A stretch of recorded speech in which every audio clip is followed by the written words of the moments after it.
Speaking of, the White House now telling the FBI to interview anyone it deems necessary to get to the bottom of sexual assault allegations against Brett Kavanaugh. Yeah, according to numerous national media outlets. And for more about that, let's turn to Local 22's Stacey DeSilva. She joins us live now from the newsroom. Stacey? Mike and Lauren, there is one stipulation, though. The investigation must be wrapped up by the end of this week. Before heading back to Washington, Senator Patrick Leahy told us he thinks the investigation should involve everyone involved.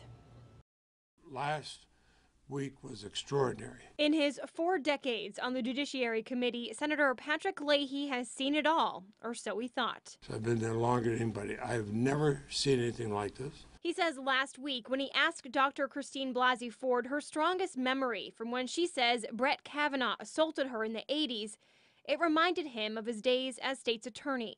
The uproarious laughter between the two. That struck me as what I heard from sexual assault victims, the veracity in her voice. Monday, the White House directed the FBI to interview whoever it wants by the end of the week, after a fight by Democrats to expand the scope of the investigation. They have a team of dozens and dozens of investigators who are well trained in this. Talked with everybody. We ask the president, if you are truly giving the FBI the ability to follow the facts wherever they lead, show us.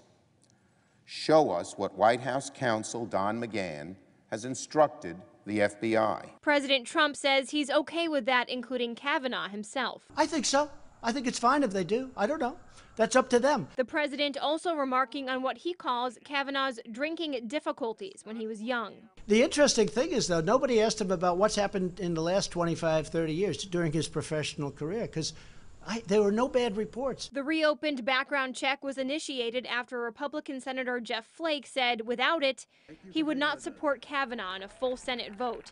He spoke Monday in Boston, where protesters tried to convince him to vote no. Yeah, we certainly want the FBI to do a real investigation, and we are working to make sure that that happens.